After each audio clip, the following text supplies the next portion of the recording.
أين الصلاة وأين غاب المنبر بل أين صوت بالتلاوة يجهر بكت المآذن والمساجد أغلقت وبكى فؤادي والمدامع تنثر مذ أن خلقنا والصلاة قامة واليوم جاء بمنعها من يخبر ذاك احتراز من عدو صامت دهم الأنام فساد ذاك المخبر قالوا كورونا فاتكم متربص فتكاتفوا وتجنبوا وتحذروا فتفرقت تلك الجموع حزينة وقلوبهم من حزنها تتفطر والروح تهفو للصلاة جماعة ولجمعة تاقت نفوس تجأر يا ربي فاثا بانكشاف عاجل ما عاد صبر ملل لبعد يصبر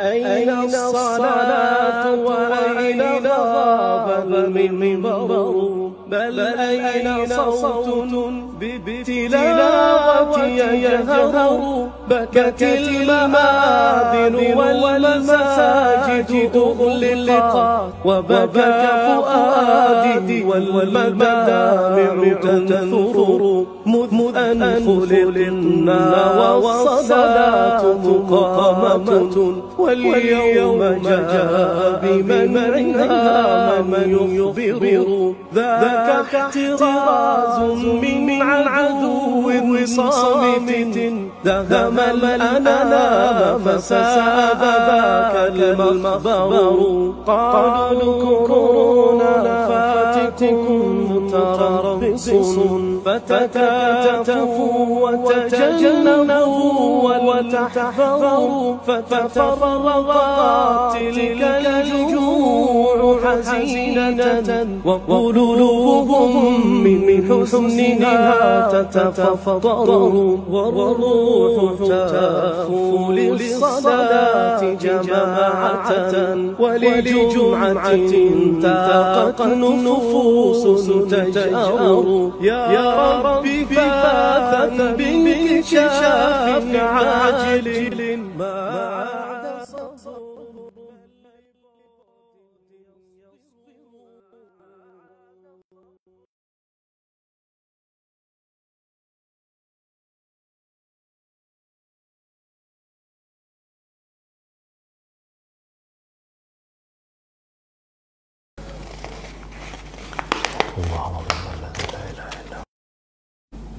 InsyaAllah kita mulakan kajian kita pada pagi ini dengan membaca Ummul Kitab Al-Fatihah. A'udzu billahi samil alim minasyaitonir rajim. Bismillahirrahmanirrahim. Alhamdulillahirabbil alamin. Arrahmanir rahim. Maliki yaumiddin. Iyyaka na'budu wa iyyaka nasta'in. Ihdinas siratal mustaqim. Siratal ladzina an'amta 'alaihim ghairil maghdubi 'alaihim waladdallin. Amin. Assalamualaikum warahmatullahi wabarakatuh. Innal hamdalillah nahmaduhu wa nasta'inuhu wa nastahdihi wa nastaghfiruh wa natubu ilayhi wa natawakkalu alayhi wa na'udzu billahi min shururi anfusina wa sayyiati a'malina. Man yahdihillahu fahuwal muhtadi wa man yudlil falan tajida lahu waliyyan murshida. Asyhadu an la ilaha illallah wahdahu la syarika lah wa anna sayyidana Muhammadan abduhu wa rasuluh wa safiyyuhu min khalqihi wa habibuh balagha risalah wa adda al-amanah wa nasaha al-ummah wa kashafa al-ghummah wa jahada fillahi haqqa jihadihi hatta atahu al-yaqin. Allahumma salli ala sayyidina Muhammad adada man salla alaihi وصل على سيدنا محمد عدد من لم يصل عليه وصل على سيدنا محمد كما تحب أن يصلى عليه وصل على سيدنا محمد كما أمرت أن يصلى عليه وصل على سيدنا محمد كما تنبغي الصلاة عليه. ما بعد. Alhamdulillah, utamanya adalah sama-sama kita rafa'kan setinggi-tinggi kesyukuran kepada Allah Subhanahu wa taala atas segala nikmat yang Allah taala kurniakan kepada kita, terutama nikmat iman dan Islam, dan marilah sama-sama kita bersyukur dengan mentaati segala perintah Allah, melaksanakan segala suruhannya dan menjauhi segala larangannya. Mudah-mudahan Allah Subhanahu wa taala sentiasa memberikan taufik dan hidayah kepada kita menerima segala amal ibadah kita, mengampunkan segala dosa, kesalahan dan kesilapan kita, dan mudah-mudahan Allah golongkan kita dalam kalangan hamba-hambanya yang bersyukur. Amin ya rabbal alamin. InsyaAllah pada pagi ini kita akan teruskan pengajian kita dalam kitab At-Tibyan fi Adabi Hamalatil Quran yang ditulis oleh Al-Imam Nawawi rahimahullah ta'ala. Kita pada muka surat yang ke-56, muka surat yang ke-56. Baik, terus sahaja. Ditulis di situ, qala ba'dul ulama yaqulu 'inda al-istiyak Allahumma barik fihi ya arhamar rahimin. Seorang ulama berkata ketika bersiwak, ketika bersugi, seseorang hendaklah membaca Allahumma barik li fihi ya arhamar rahimin, artinya ya Allah berkatilah daku padanya wahai Tuhan yang Maha Pengasih. Itu doa ketika gosok gigi, ketika bersiwak, Kemudian disebut di sini qala al-Mawardi min ashabi Syafi'i wa yustahabbu an yastaka fi zahir al-asnan wa batiniha wa yamurru siwaka ala atrafi asnanihi wa karasi adrasihi wa saqfi halqihi imraran rafiqan. Tengok sampai macam ni sekali ulama mengajar kita sampai tentang kaedah nak bersiwak, kaedah nak gosok gigi, kan? Kalau kita kata ini bukan kerja ulama ni, gosok gigi ni kerja orang-orang kesihatan, kan, doktor, tidak. Sebab itu kita jangan meremeh-remehkan para ulama, kerana mereka lah yang menyambung lidah Rasulullah sallallahu alaihi wasallam, menyambung perjuangan Rasulullah sallallahu alaihi wasallam mengajak manusia kepada Allah Subhanahu wa taala. Baik. Kemudian disebut di sini yang bermaksud, kata Al-Mawardi merupakan antara ulama mazhab Asy-Syafi'i, digalakkan kepada seseorang untuk bersiwak pada kawasan luaran dan dalaman gigi. Dia perlu menggerakkan alat siwak dengan lembut pada gigi hadapan, gigi geraham dan yang belakang, dan bahagian atas di kawasan halkum. Mengapa, kalau tuan-tuan tanya saya lah, apa hikmahnya cerita pasal bersiwak dalam hal membaca Quran ni? Pertama ialah seperti kita sebut ataupun kita baca ni, dia merupakan suatu yang mustahab, benda sunat. Maknanya membersihkan gigi, membersihkan mulut sebelum membaca Quran tu adalah perkara yang sunat. Satu. Yang kedua ialah dalam kita membaca Al-Quran ini, mulut kita ni, gigi kita, lidah kita sangat memainkan peranan, sangat memainkan peranan untuk kita memastikan yang bacaan kita ni betul. Sebab dalam kita menyebut huruf-huruf Al-Quran, kalau kita belajar makharijul huruf, daripada yang paling dalam, kan, sampailah daripada halkum sampailah ke bibir, dia akan melalui sistem, dipanggil al-jihaz as-sauti. Al-jihaz as-sauti maknanya apa? Kita punya mulut ni, ataupun bukan sahaja mulut lah, maknanya daripada hujung bibir, kalau daripada luar lah, daripada bibir ni sampai ke halkum ni, inilah kawasan dan tempat kita menyebut huruf-huruf Al-Quran. Sebab itu apa juga yang berlaku dalam kawasan ini, dalam kawasan halkum, dari halkum sampai ke bibir ini, apa juga yang berlaku di antara itu akan menjejaskan prestasi bacaan kita, prestasi sebutan kita, prestasi ataupun mutu suara kita. Macam kita kan, kalau kita demam, kita batuk, ada gangguan pada halkum kita ni, kita punya suara ataupun kita punya tekak kita kan, ada radang ke ataupun apa benda lah kan. Jadi dia akan menyebabkan suara kita akan terjejas kan, jadi kasar suara kita sebab ada kahak dan sebagainya, ada balgham kata orang kan. Sama juga kalau kita gigi kita sakit ataupun tak ada gigi kan, mungkin nak sebut huruf-huruf tertentu mungkin ada masalah kalau tuan-tuan tak percaya, tuan-tuan tanyalah kan qori-qori kita, pakar-pakar dalam bertaranum. Mereka sangat pentingkan kesihatan sebab dia akan menjejaskan mutu suara kita. Mutu suara kita, sebab tu kita jaga kan. Dan antara cara penjagaan itu ialah dengan memastikan mulut kita sentiasa bersih melalui gosok gigi ataupun bersiwak. Tu dia. So dia kata, tengok qalu wa yanbaghi an yastaka bi'udin mutawassit la shadidal yabusah wa la shadidar rutubah. Apa maksud dia? Mereka berkata jika terlalu kering hendaklah melembutkannya. Ud maknanya kayu, mutawassit yang sederhana, tidak terlalu kering dan tidak terlalu basah. Di dalam ni macam ada tertinggal sikit dalam terjemahan ni. Sebelum mereka berkata tu dia ada lagi satu. Tak apalah. So dia kata qala fa in ishtadda yubsuhu layyanahu bil ma aw layyanhu bil ma wala ba'sa bi isti'mali siwaki ghairihi bi idnih.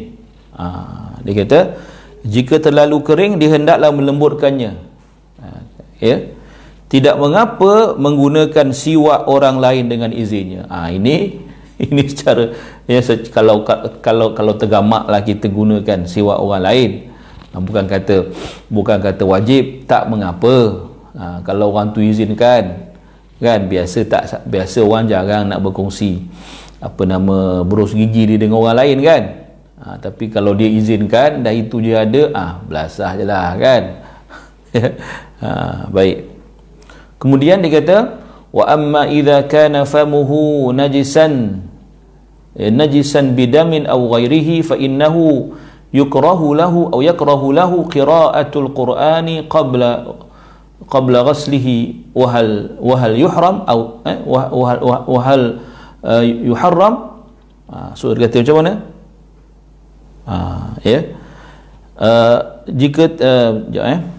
Jika mulutnya terdapat najis berupa darah atau seumpamanya, ada darah dalam mulut kita, maka makruh baginya untuk membaca Al-Quran sebelum membersihkannya terlebih dahulu. Yukrah, makruh kan. Adakah ia haram? Ditanya pula, wahal yuharram, adakah diharamkan baginya? Qala Ruyani, dia kata qala Ruyani min ashabi Syafi'i an walidih yahtamilu wajhaini wal asahhu la yuharram, tidak diharamkan. Maksudnya apa? Terdapat, dia kata Ar-Ruyani daripada kalangan ulama mazhab Syafi'i, daripada ayahnya terdapat dua pandangan, dan pandangan yang lebih sahih ialah, dapat tak saya bunyi ni sebab ada gangguan sikit. Kadang-kadang line ni okey, kadang tak okey. Baik. Kemudiannya habis di situ maknanya kesimpulan dia, kita bersihkan mulut kita sebelum baca Quran. Kan? Bersihkan mulut kita sebelum baca Quran. Ini adab kita. Jadi dengan kata-kata lainnya, orang yang suka baca Quran ni jangan seokok lah. Itu saya punya apalah, saya punya kias lah. Tak kira nak kata kias Ma'al Farid kata pulang lah. Tapi nak kata kalau mulut kita bau okok, mulut kita bau busuk, tak sesuai baca Quran. Kan? Tarik bayati, terkeluar nafas, orang depan bau okok. Ni apa cerita? Kan? Sangat-sangat tidak wajar lah orang yang ahlul Quran, ya, apatah lagi kalau mengajar Quran, ya, mulutnya berbau rokok. Kan, dan kita dah tahu dah, tak nak ceritalah bau hukum rokok ni. Kan, orang tanya saya, Ustaz, apa hukum rokok? Saya kata dah tak puas-puas ke bertanya pasal hukum ni? Bila nak tinggal? Kalau tuan-tuan tanya saya sampai kiamat pun saya kata haram, sebab itulah hukumnya. Kan, dia kata apa itu ada orang cakap makruh, itu siapa yang awak tanya tu? Mesti awak tanya ustaz yang seokok kan, saya kata. Betul lah, saya kata. So macam ni, selagi ada ustaz yang seokok, selagi itu ada hukum makruh bagi okok. Sedangkan satu dunia, ulama satu dunia dah bagi tahu, ijma' dah mereka, kan, mengatakan rokok tu haram dengan pandangan daripada bidang agama dan juga bidang sains kesihatan. Dia mengatakan bahawa rokok tu haram. Nak cakap apa lagi? Nak juga kata makruh. Susahlah kita macam tu. Kan, itu namanya apa? Namanya, ya, mengutamakan nafsu. Ya. Bukan nak ikut hukum sangat pun, tapi nak ikut nafsu. Kan, selagi ada ustaz yang seokok, selagi itu ada hukum makruh bagi okok. Jangan masuk dalam Facebook pula. Kan, buat status pula kan. Bergaduh pula nanti kan. Baik. Kemudian faslun ni tajuk dia, galakkan membaca Al-Quran dalam keadaan suci. Yustahabbu an yaqra'a wa huwa ala taharatin fa in qara'a muhdathan jaza bi ijma'il muslimin wal ahadithu fihi kathiratun ma'rufah. Apa maksud dia? Digalakkan kepadanya untuk membaca Al-Quran dalam keadaan suci. Mustahab, kan, dalam keadaan suci. Sekiranya dia membaca dalam keadaan berhadas, hukumnya adalah harus, berdasarkan ijma' muslimin dan hadis tentangnya begitu banyak, ya, serta sedia dimaklumi. Itu kata Imam Nawawi. Qala Imam Al-Haramain, Imam Al-Juwaini kata, wala yuqalu irtakaba makruhan bal huwa tarikun lil afdal fa illam yajidil ma'a tayammam. Maksud dia apa? Berkata Imam Al-Haramain, tidaklah dikatakan bahawa dia telah melakukan sesuatu perkara yang makruh. Makruh pun tidak, tetapi dia meninggalkan perkara yang lebih utama. Tarikun lil afdal.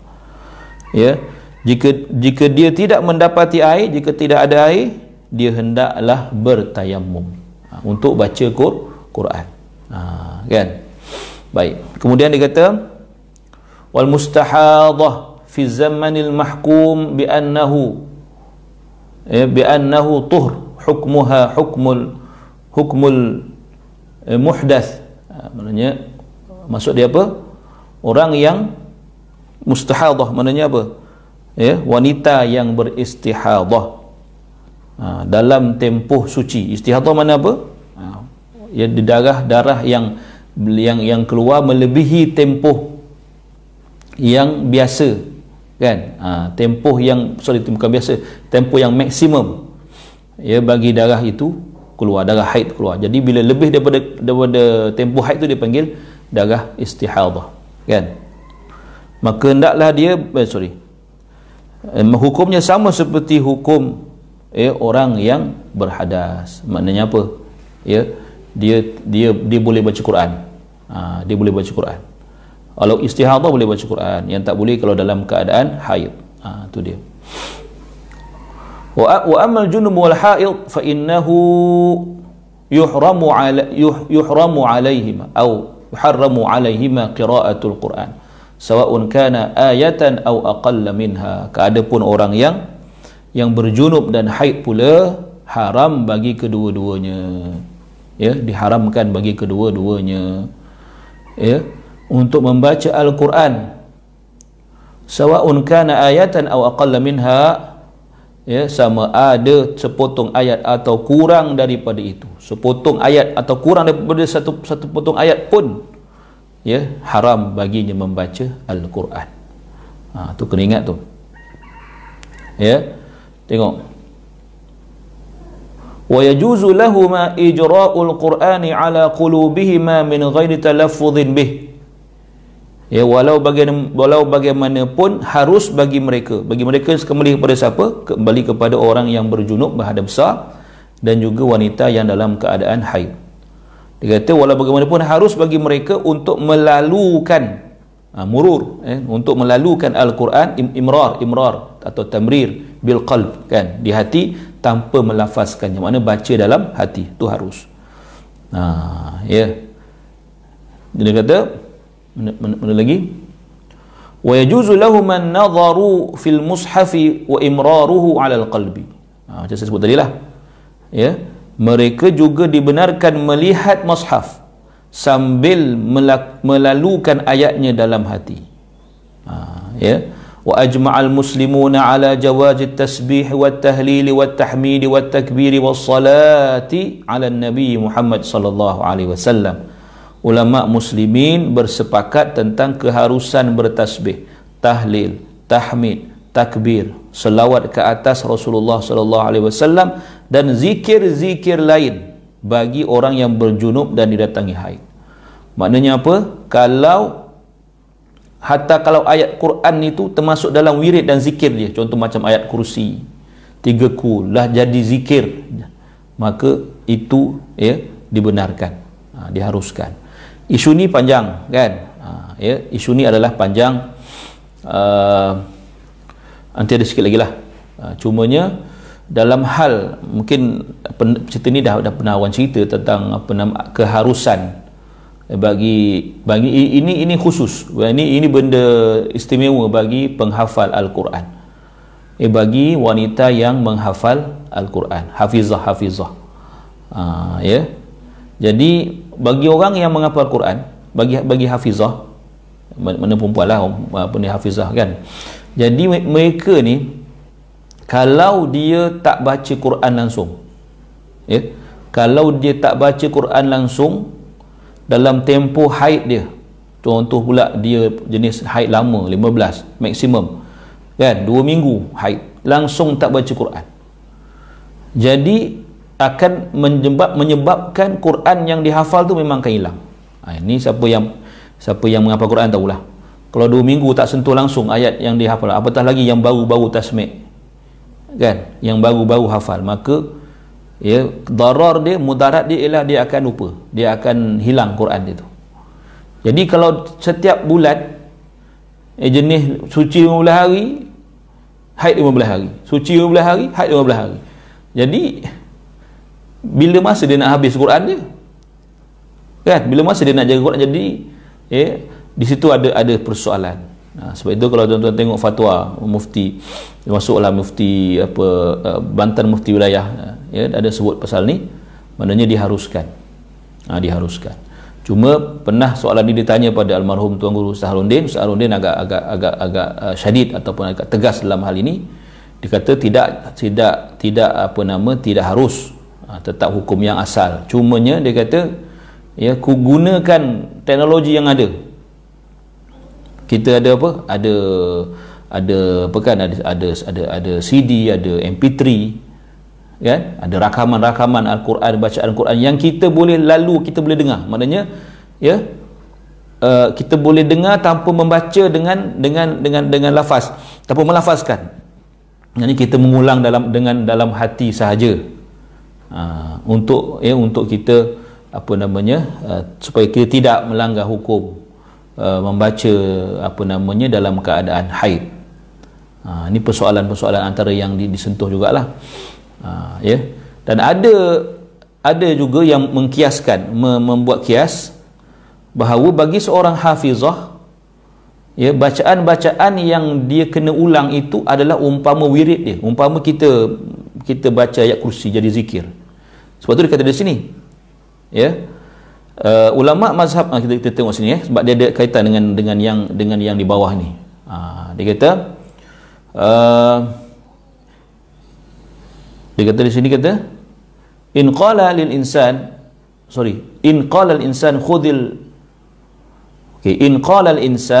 khudil kitaba biquwwah wa qasdan bihi ghaira al-Quran fahuwa jaiz wa kadha ma ashbaha. Dia kata ulama mazhab kami berkata begitu juga apabila seorang itu berkata kepada seorang, ya Yahya khudil kitaba biquwwah, atau dia kata khudil kitaba biquwwah. Ini dalam surah Maryam ayat 12. Maknanya dia baca ayat ni kan, ya, khudhil kitaba biquwwah bermaksud terimalah kitab itu dan amalkanlah dengan sungguh-sungguh. Ya, dia baca tu dia baca ayat tu, dia baca bukan niat baca Quran, sedangkan niatnya bukan untuk membaca Al-Quran, maka ia adalah harus. Samalah juga dengan perkara lain, ya, yang seumpamanya. Ya, maka mereka berkata lagi, dia sambung lagi, kalau kita tak faham dia sambung lagi, wa yajuzu lahuma an yaqula 'inda al-musibah inna lillahi wa inna ilaihi raji'un. Ini bagi siapa orang yang haid dengan orang yang junub dan haid, dia sebut inna lillahi wa inna ilaihi raji'un idza lam yaqsuda al-Quran. Maknanya macam kita kan bila kita tertimpa musibah kita kata inna lillahi wa inna ilaihi raji'un. Kita bukan niat yang tu Quran, kita sebut sebab dia adalah bacaan apabila ditimpa musibah. Ya, ketika itu wanita itu haid, maka harus dia menyebut. Maksudnya apa? Yang sudah jadi bacaan, yang sudah jadi zikir, sudah jadi bacaan-bacaan yang wirid yang biasa disebut, maka itu dengan niat tidak menyebut Al-Quran, maka itu diharuskan. Jadi saya sambung tadi, maknanya bagi seorang hafizah tadi, ini konteks hafizah sahaja, orang lain tak boleh pakai benda ni. Dalam konteks hafizah, kalau kata dia membaca Al-Quran dengan, maksudnya dia mengulang ayat yang dia dah hafal, bukan yang belum hafal, yang dah hafal, sebagai suatu wirid harian dia. Kalau ditinggalkan, ditambah lagi mudaratnya, kalau ditinggalkan akan hilang Al-Quran daripada hati dia. Maka atas alasan itu dibenarkan, diharuskan, ya, untuk membaca ataupun untuk mengulang Al-Quran, ya, bagi seorang hafizah sahaja ketika dia dalam keadaan haid. Ya, apatah lagi ada juga mazhab lain, terutama kalau mazhab Imam Malik kan mengharuskan membaca Al-Quran untuk orang yang wanita yang haid, apa sahaja asalkan untuk liajli ta'lim, untuk pengajian, at-ta'allum wa ta'lim, pengajian dan pembelajaran. Maksudnya apa sahaja untuk tujuan itu, kalau haid atau junub tidak jadi masalah. Itu pendapat Imam Malik. Jadi ialah maksudnya kalau maksudnya ada keluasan di situlah. Tapi kita kena ambil, orang kata, jangan memudah-mudahkan, kan, benda tu ada peraturan. Jadi kalau katakan seorang hafizah begitu keadaannya, maka untuk hafizah sajalah, tak ada pun untuk orang lain itu kena hati-hatilah, kan. Jadi isu ni panjang juga. Maksudnya yang saya sebut, macam kami di Mesir contoh kata, dia tak timbul isu ni, kan. Maksud saya, kalau katakan boleh tanya ustazah-ustazah kita yang belajar di Azhar, kan, dia tak akan tangguhkan peksa syafawi Quran sebab seorang tu, saya tahu Allah Alam lah, kan, sebab katalah hari tu dia kena peksa Quran, kan, bila ustaz tak datang sebab saya uzur, tak boleh, kena datang peksa juga. Jadi maknanya dalam hal itu ada sedikit kelonggaran. Boleh tengok sendirilah, ya. Baik, ada lagi sambungan di sini. Okey, qala ashabuna al-khurasaniyun wa yajuzu an yaqula 'inda rukubid dabah subhanalladzi sakhkhara lana hadha wa ma kunna lahu muqrinin wa 'inda du'a wa minhum man yaqulu rabbana atina fid dunya hasanah wa fil akhirati hasanah wa qina adzabannar. Sama juga kan, macam kita baca, kita naik kenderaan, kata ulama mazhab kami daripada Khurasan berkata ketika ingin menaiki kenderaan harus mengucapkan subhanalladzi sakhkhara lana hadza wa ma kunna lahu muqrinin. Itu semua ayat Quran kan. Dan ketika kita berdoa rabbana atina fid dunya hasanah wa fil akhirati hasanah wa qina adzaban, ini semua ayat Quran yang dah jadi doa, yang jadi wirid kita baca ketika kita berdoa. Okey, sekiranya mereka berdua, dia kata ya, tidak berniat untuk membaca Al-Quran, bukan atas maksud tilawah tapi bermaksud wirid, ya, bermaksud zikir, maka itu diharuskan. Itu kata Imam Nawawi rahimahullah. Qala Imamul Haramain fa idza qala al-junub bismillah yaqsudu syai'an lam ya'tham wa yajuzu lahumā qirā'atu mā nusikhat tilawatuhu kasyaykhi wasyaykhatu idza zanaya farjumuhum al-batta.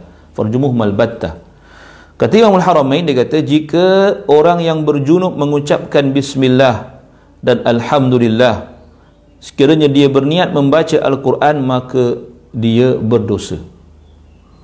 Maka dia berdosa. Ya, sebaliknya jika dia niat berzikir atau tidak berniat apa-apa, ya, dia kata maka dia tidak berdosa. Ya, dia kata. Dan dia kata orang yang berjunub dan haid juga diharuskan untuk membaca ayat Al-Quran yang telah dimansuhkan bacaannya. Ini maksudnya dia bukan Quran lah, asalnya di Quran tapi dah dimansuhkan, ya, ayatnya, atau dimansuhkan sifatnya sebagai ayat Quran. Apa dia ayat dia? Asy-syaikhu wasy-syaikhatu idza zanaya farjumuhum al-battah. Apabila lelaki dan perempuan tua berzina, maka rejamlah kedua-duanya sehingga mati. Ayat ni dulu ada dalam Quran tapi dah dimansuhkan. Dimansuhkan bacaannya, ya, bacaannya dimansuhkan, tapi dia jadi hadis, dia ada dalam hadis Nabi SAW, dan juga hukumnya juga tidak dimansuhkan. Itu dia dipanggil yang dinasahkan, ya, bacaannya tetapi tidak hukumnya. Bukan hukumnya dinasahkan, tapi yang dinasahkan bacaannya. Jadi yang ini bukan yang tadi itu yang apa nama, ini bukan ayat Quran lah, dia dah bukan ayat Quran dah, so tak ada masalah lah. Itu masuk pengarang, ya.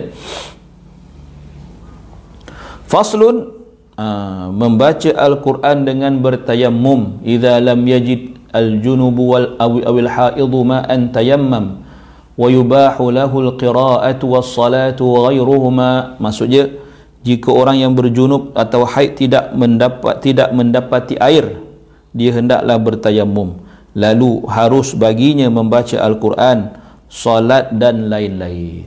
Itu tayamum lah maknanya, ya. Tayamum ataupun asalnya istibahah li salat, untuk mengharuskan, untuk menyebabkan kita boleh solat, dia juga boleh digunakan, ya, untuk kita membaca Al-Quran, ya, buat ibadah-ibadah yang lain lah. Baik. Fa idza ahdatha hurrimat alaihi as-salah wa lam tuharram al-qira'ah, ya, wal julusu fil masjid wa ghairuhuma mimma la yuharram 'ala al-muhdits, ya, bukan muhdath, 'ala al-muhdits kama law ightasala thumma ahdatha. Ya, maksudnya apa? Jika dia berhadas lagi, dia tayamum dah, berhadas lagi, haram baginya mengerjakan solat, namun tidak haram untuknya membaca Al-Quran, duduk di dalam masjid, dan melakukan perkara lain yang tidak diharamkan bagi orang yang berhadas. Begitu juga keadaannya apabila dia mandi kemudian berhadas kembali. Nampak dia kata macam tu. Wa hadha mimma yus'alu anhu wa yustaghrab fa yuqal junubun yumna'u min as-salah wa la yumna'u min qira'ati al-Quran wal julusi fil masjid min ghairi daruratin kaifa suratuhu fahadhihi suratuhu. Dia kata ini adalah hal yang dipersoalkan dan dianggap ganjil. Contoh maksudnya tadi cerita apa? Cerita orang tayamum. Okey, tak ada air dia tayamum. Dengan tayamum tu dia boleh baca Quran, boleh semayang, boleh solat dan lain-lain. Tiba-tiba dia batal, terkentut contoh kata. Ya. Jadi dia tak boleh solat. Tapi dia tak, maksudnya dia haram, dia tak dibenarkan atau haram dia bersolat, tapi tidak haram dia untuk baca Quran. Duduk dalam masjid atau melakukan perkara yang lain yang tidak diharamkan bagi orang yang berhadas. Nampak? Begitu juga ni yang pelik sikitlah. Tapi macam tadi tu biasalah, maksudnya kalau orang tak ada semayang, dia boleh je baca Quran. Kan? Cuma tadi kita digalakkan ataupun disunatkan kita ada wudu. Kan? Kita tidak ada hadas, kan? Duduk dalam masjid tidak semestinya kena berwudu ataupun diganti dengan tayamum, kan? Tapi yang ini begitu juga keadaannya apabila dia mandi kemudian berhadas kembali. Kan? Mandi, maknanya mandi wajib kemudian berhadas kembali. Ini adalah, dia kata, ini adalah antara hal yang dipersoalkan dan dianggap ganjil. Lalu dikatakan orang yang berjunub dilarang untuk solat. Orang yang berjunub dilarang untuk solat. Namun tidak dilarang membaca Al-Quran dan duduk di dalam masjid tanpa darurat. Ya, bagaimana gambarannya? Maka inilah gambarannya. Kata Imam An-Nawawi rahimahullahu taala. Ya. Dia kata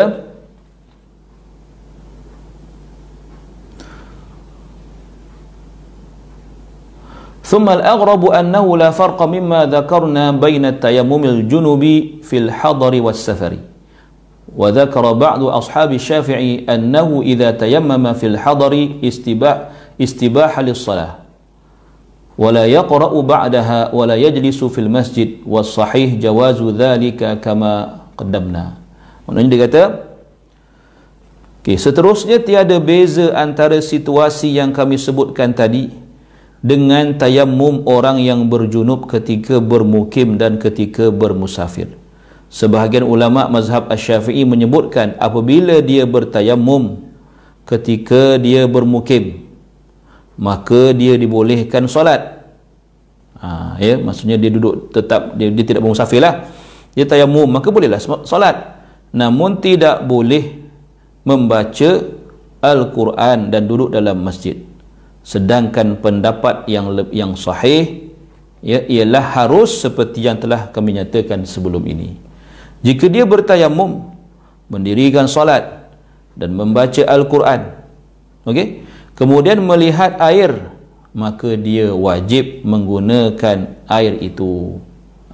Ya, baik.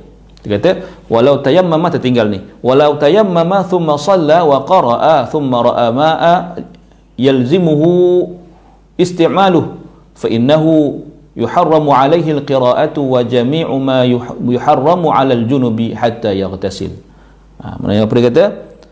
Jika dia bertayamum kemudian mendirikan solat dan membaca Quran, ya, dengan tayamum tadilah, kemudian nampak air, maka wajib dia menggunakan air itu. Lantas haram baginya membaca Al-Quran dan segala perkara yang diharamkan ke atas orang yang berjunub sehingga dia mandi. Maknanya dah tak timbul isu tayamum dah. Dia kena guna air itu untuk sama ada untuk wudu ataupun untuk mandi. Mandi wajiblah. Ya. So dia kata walau tayammama wa shalla wa qara'a thumma arada tayammuma li hadath aw li faridatin ukhra aw li ghairi dhalika fa innahu la yuharramu alaihi alqira'atu 'ala al-madhhab as-sahih al-mukhtar. Dan dia kata, ya, jika dia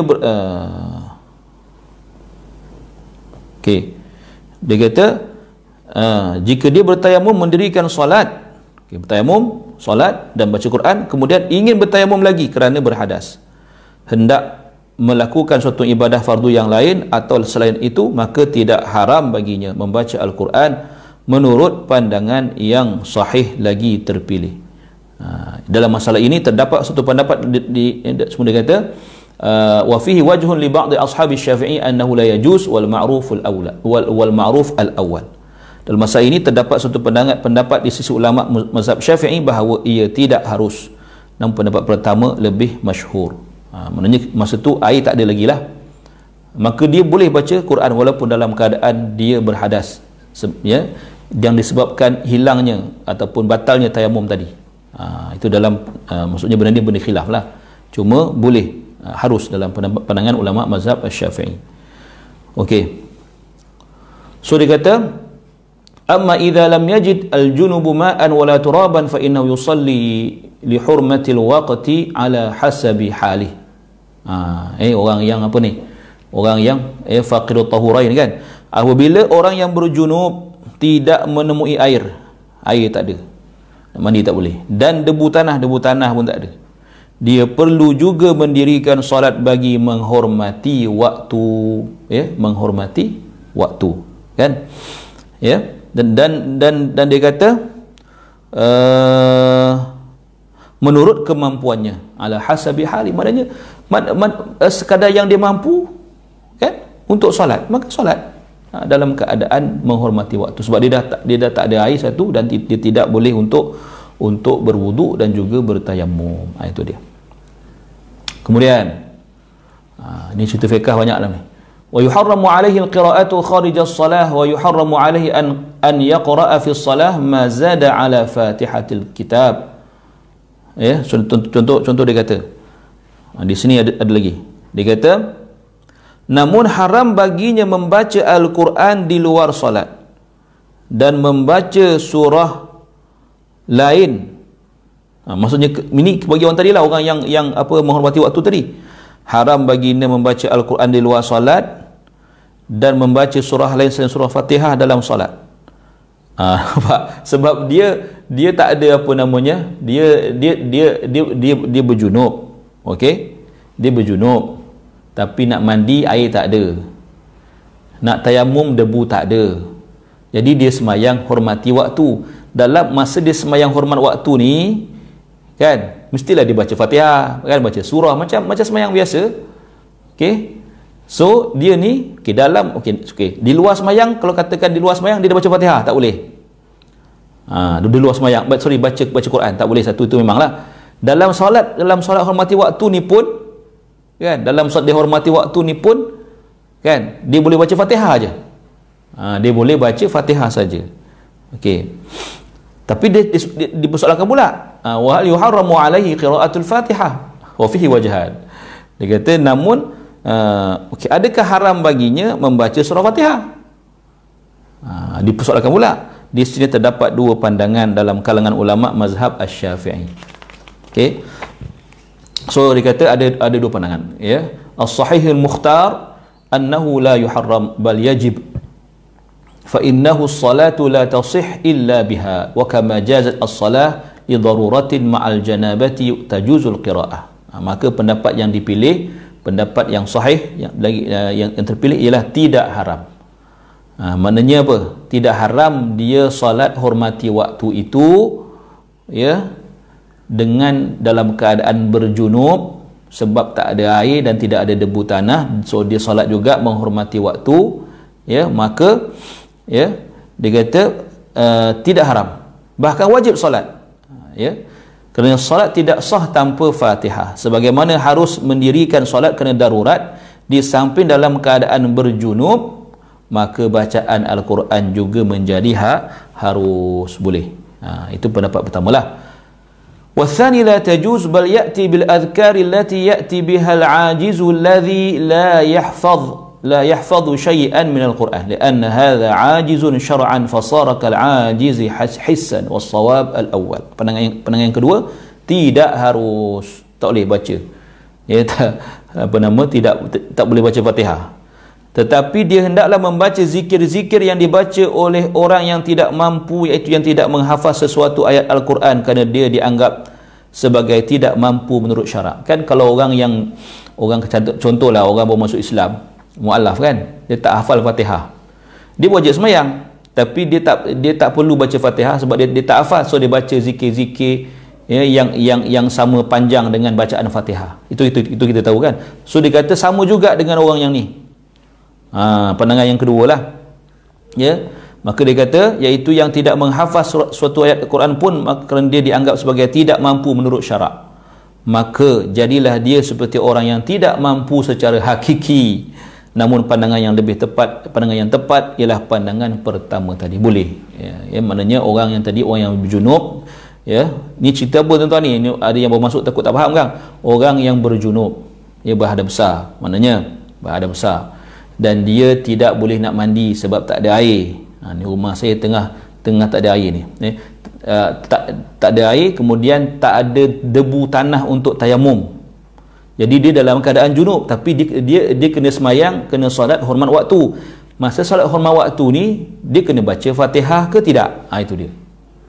Boleh tak baca Fatihah ataupun tidak? Jadi pandangan pertama kata boleh baca Fatihah. Walaupun Fatihah tu ayat Quran, dan kerana solat tidak sah tanpa Fatihah, maka boleh baca Fatihah. Boleh baca Fatihah. Kan? So dikira sebagai darurat lah, dikira sebagai darurat. Ada yang pandangan kedua kata tidak, tak harus baca Fatihah. Tukar Fatihah tu ganti dengan zikir-zikir yang lain. Ini pandangan kedua. Jadi yang pertama tu adalah pandangan yang lebih tepat mengikut kata Imam Nawawi rahimahullah. Okey. وهذه الفروع التي ذكرناها يحتاج إليها فلهذا أشرت إليها بأوجز العبارات وإلا فلها أدلة وتتمات كثيرة معروفة في كتب الفقه والله أعلم. Segala cabang masalah yang saya sebutkan ini perlu untuk diketahui, sebab itulah saya menyatakannya dengan ibarah yang seringkas mungkin. Ini diringkaskan, maknanya Imam Nawawi dah ringkaskan, ya. Jika tidak, semua itu mempunyai banyak dalil dan tambahan penerangan yang diketahui terdapat dalam kitab-kitab fiqh, wallahu alam. Jadi kalau nak detail lagi cerita ni, boleh rujuk dalam kitab-kitab fiqh memperincikan tentang hal ini. Yang ini hanyalah diambil yang khusus bab ini sahaja. Ya, baik.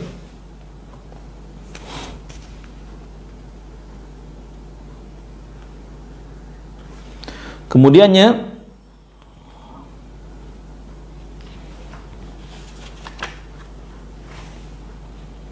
فصل ويستحب أن تكون القراءة في مكان نظيف مختار ولهذا استحب جماعة من العلماء القراءة في المسجد لكونه جامعا للنظافة وشرف البقعة ومحصلا لفضيلة أخرى وهي الاعتكاف. Ini tempat, tadi keadaan badan kita kan, suci daripada hadas dan juga najis.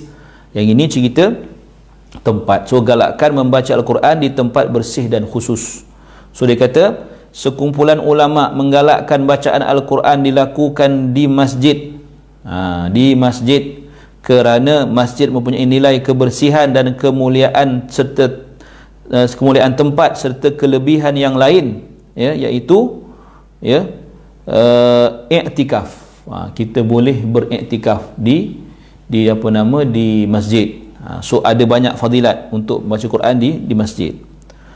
Dia kata, ya, fa innahu yanbaghi likulli jalisin fil masjidil i'tikafu sawa'un akthara fi julusihi aw aqalla, bal yanbaghi awwala dukhulihi al masjida an yanwiya al i'tikaf. Dia kata, ya, iaitu i'tikaf kerana setiap orang yang duduk dalam masjid perlulah berniat i'tikaf. Ini kadang-kadang kita terlupa, tuan.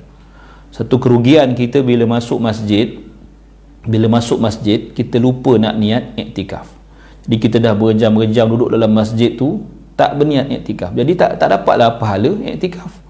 Sebab tu kadang-kadang ustaz-ustaz elok tegur masa kita nak mula kuliah ceramah tu kan, sama-sama kita niat iktikaf kalau yang belum niat iktikaf. Itu, ya, itu boleh kita tambah sikit. Dia kata bahkan mana tadi, sama ada lama atau sekejap duduknya, sama ada duduk lama ataupun sekejap. Bahkan ketika mula-mula masuk ke dalam masjid dia hendaklah berniat iktikaf. Tu dia, ya. So dia kata wa hadzal adabu yanbaghi an yu'tana bihi wa yusha'a dhikruhu wa yu'arrafahu as-sighar wal 'awam fa innahu mimma yughfalu anhu. Dia kata kan, Adab ini sepatutnya diambil perhatian dan disebarkan. Kanak-kanak dan orang awam perlu mengetahuinya. Perlu wa ya'rifuhu as-sighar wal awam. Maknanya orang budak-budak kecil pun kena tahu, awam kena tahu. Sebab tu bila datang masjid kan, masuk dalam masjid, tengok kalau kat Masjid Putra tu memang masuk tengok kepala dia dongak, tengok dia punya tiang, tengok dia punya apa kan.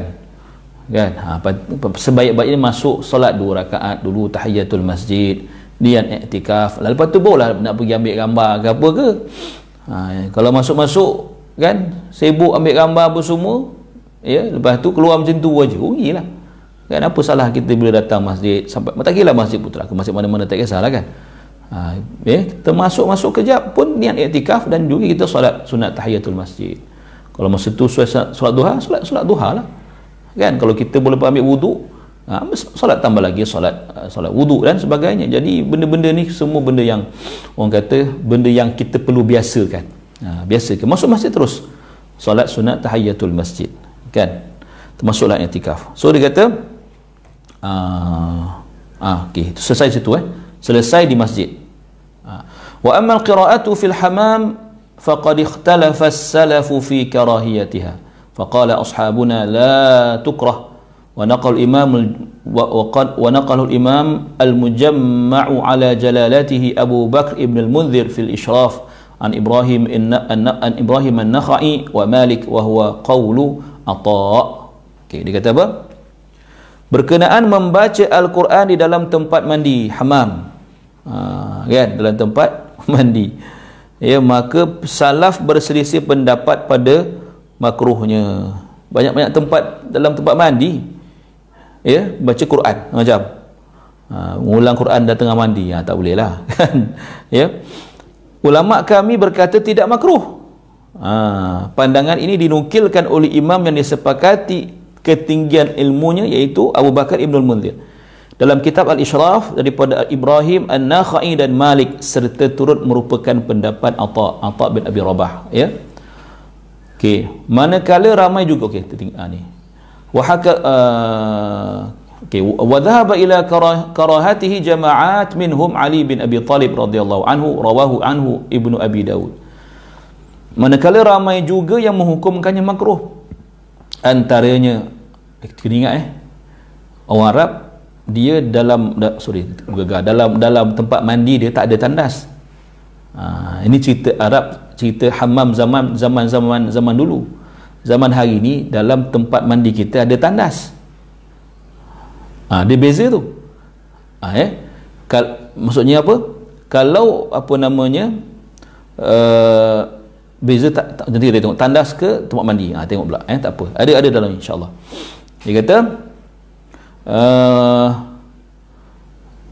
Dia kata manakala ramai juga yang menghukumkannya makruh, antaranya Ali bin Abi Talib radhiyallahu anhu dan Ibnu Abi Daud yang meriwayatkan pandangan tersebut daripada beliau.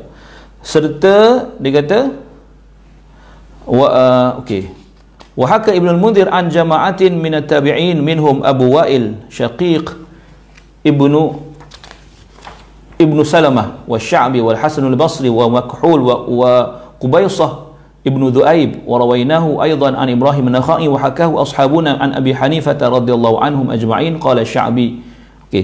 Sampai situ dia kata dan serta turut disampaikan oleh Ibnu Munzir daripada sekelompok tabi'in, antaranya ialah Abu Wa'il tadi, Syaqib bin Salamah, Asy-Sya'bi, Al-Hasan Basri, Makhul dan Qabisah sebaca Qabisah dia, Qabisah bin Dhu'aib. Kami juga meriwayatkannya daripada Ibrahim An-Nakhai, dan ulama kami menyampaikan hukum ini daripada Abu Hanifah yang kata makruh.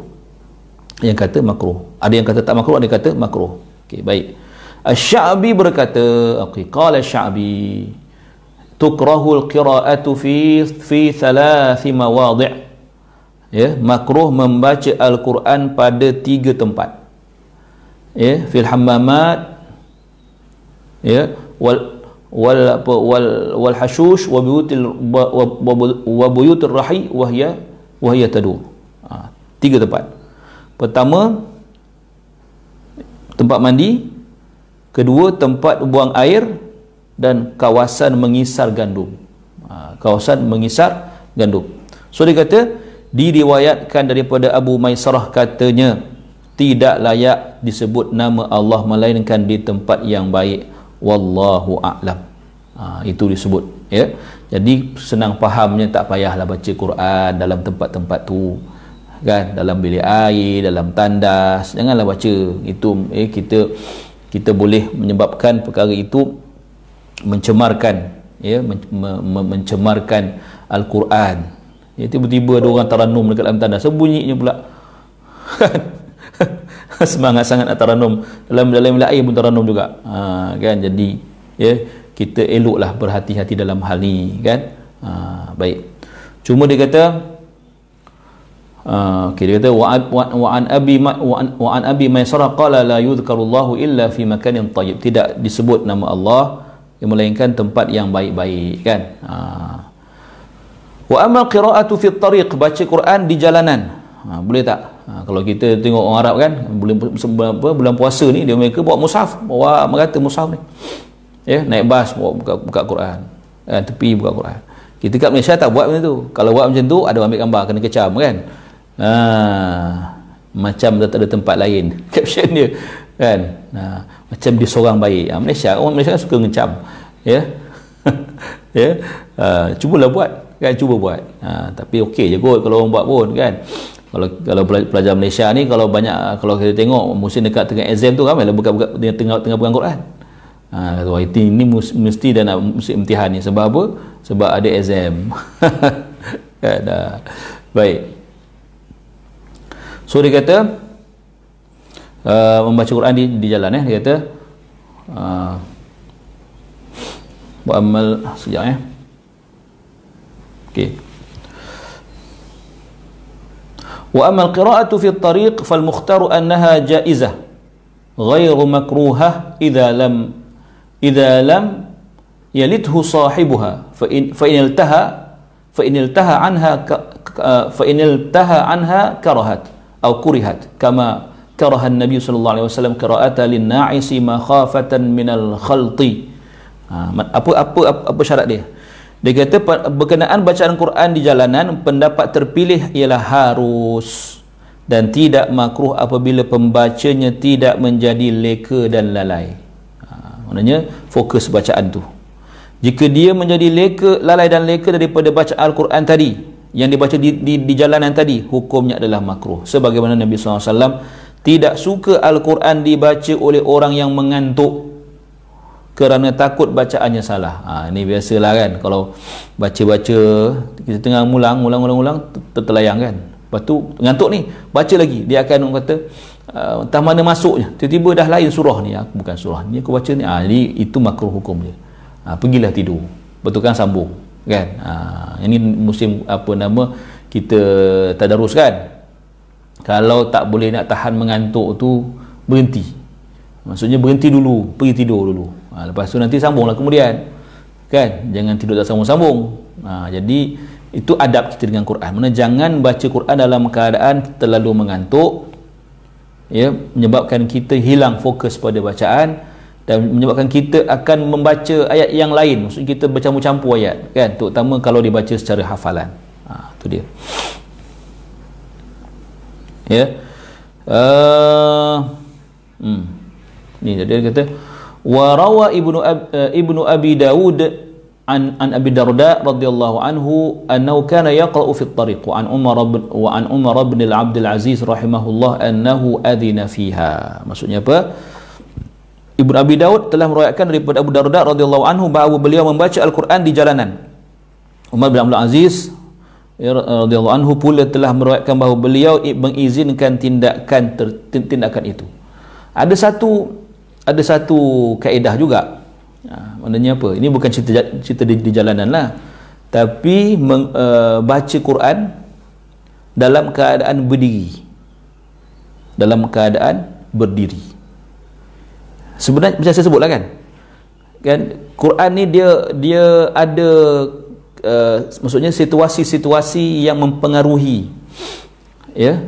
Kalau kata hafalan kita, maknanya kalau kita baca Quran, saya sebutkan baca Quran ketika berdiri, maknanya ketika dalam konteks sama ada dalam solat ataupun di luar solat. Dalam solat memanglah dalam solat. Tapi sebenarnya kalau kita mengulang Quran, baca Quran ketika berdiri, ya, dia sedikit sebanyak membantu kita untuk mengingat. Berdiri dan berjalan. Berjalan tu baca pusing, bukan langgar orang, maksudnya bukanlah dekat berjalan, tidak, tapi maksudnya berdiri berjalan, maksudnya membaca sambil berjalan, kan? Ya, boleh cuba, boleh cuba, ya. Dan memang saya tak ingat ada cerita Tok Kenali ke siapa, saya tak ingat, minta maaf, ulama lama lah di tanah Melayu ni, ya, dia mengulang Quran di masjid dia tawaf masjid dia pusing dalam kawasan masjid, dan di dalam lah pusing je, pusing, kan. Maknanya ialah ada mungkin ada dia panggil apa, ada hikmah, kan, dari sudut menjaga hafalan itu. Boleh kita cuba, ya, boleh kita cuba. Baik, kemudian dia kata, kita habiskan di sini insya-Allah.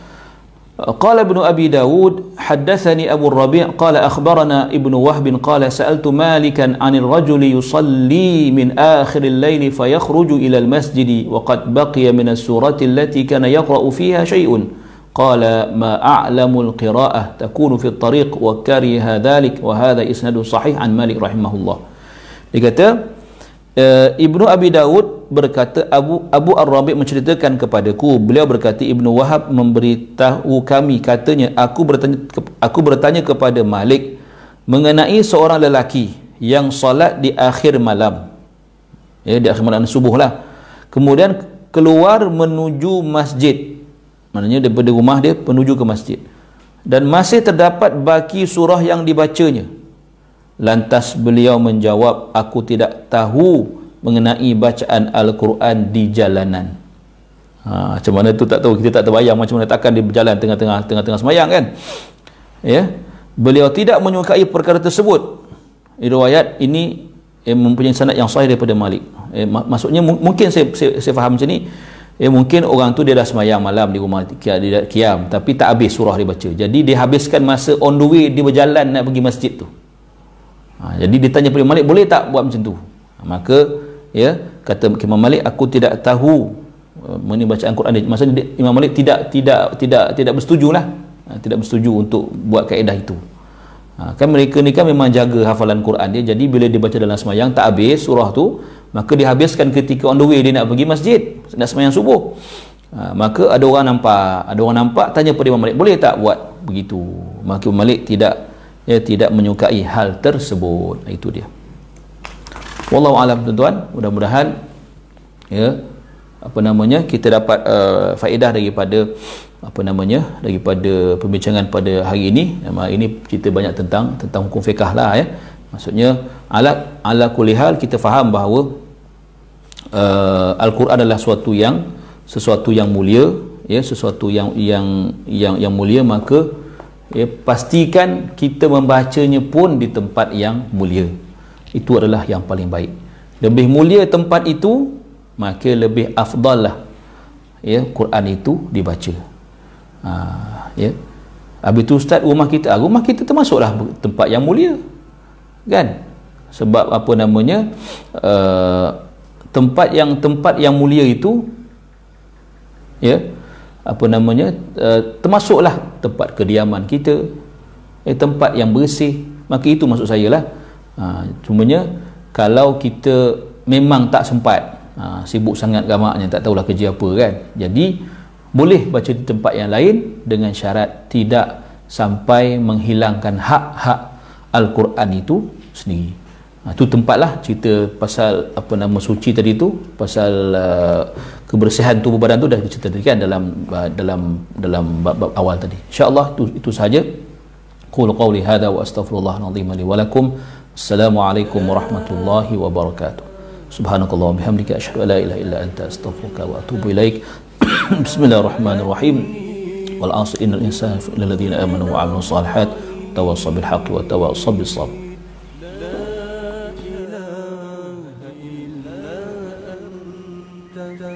Subhanaka dia kena guna air.